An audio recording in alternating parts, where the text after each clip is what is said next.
I'm John Keats and I'm a mentor. I'm just going to talk a little bit about the Mentor Network and what we do.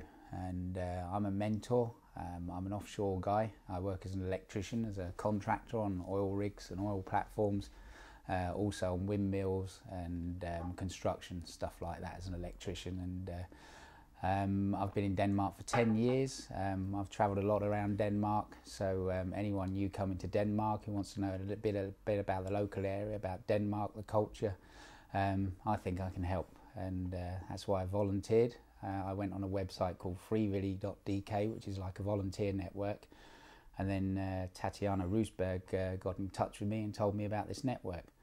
So I'm here helping Zelan, who's from Romania, and I'm just going to be helping him, giving him a welcome to Denmark and showing him a bit about the culture, what he can do, what he can see, and helping him with his studies and CV and job applications and anything else that he'd like to ask me. That's the basic idea about the Mentor Network. Someone who's new to Denmark, and you just help them and give them a little start, make it a bit easier. My name is Zelan Tosai. I came from Romania. About a year. I'm studying here at the Business Academy Southwest as a multimedia designer. What else should I say?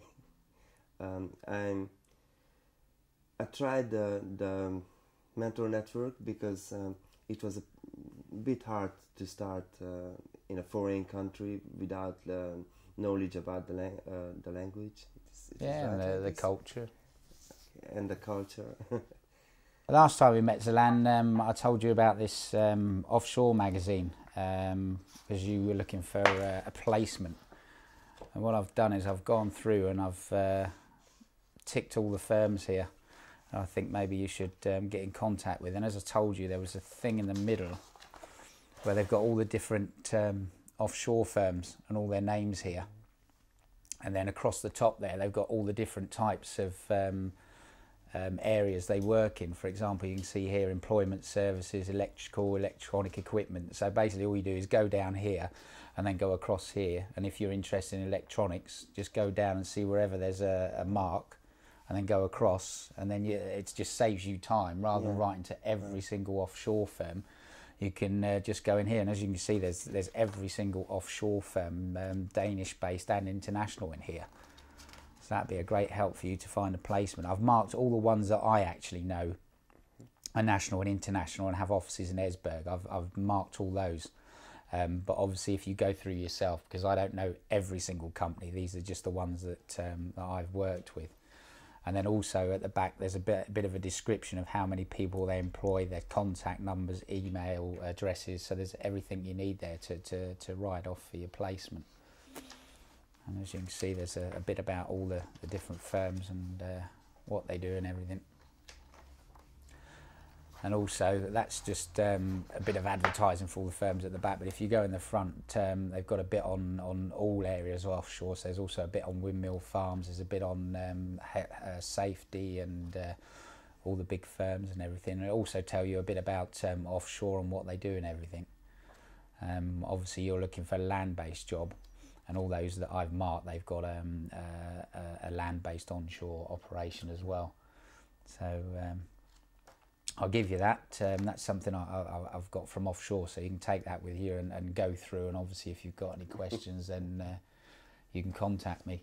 Thank you very much. It's going to be a big help, I think. Yeah, I mean, like I say, you're looking for a placement, so that's a good start, because in Denmark, especially this area, it's mostly offshore oil and gas and windmills. And you've got both windmills and oil and gas firms there, so that would be a start. Also, you sent me your CV, and I've gone through that, and I've corrected the English for a start.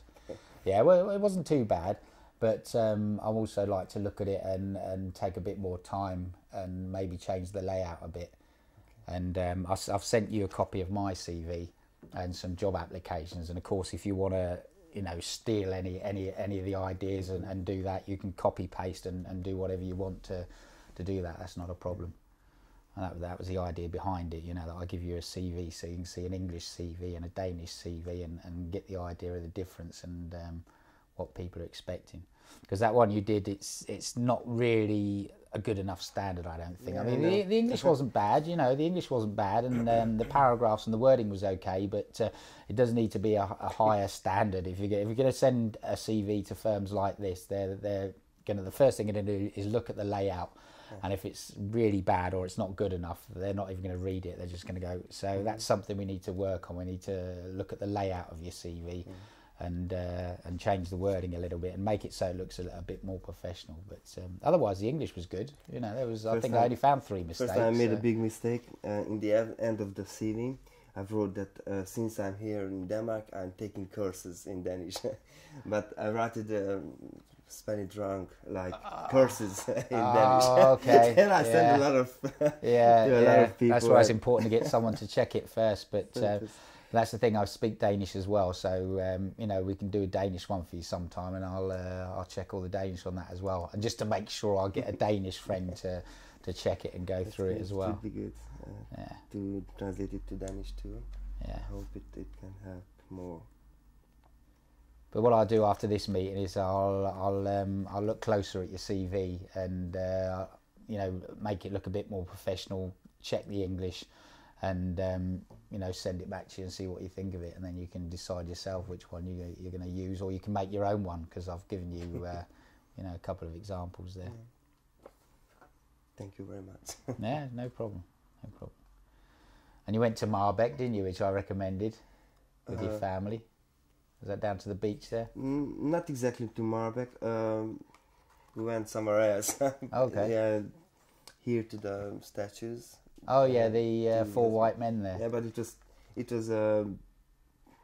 bloody cold. Yeah, it's freezing. Yeah, really, yeah, really it does get cold down there. So we couldn't stay so much.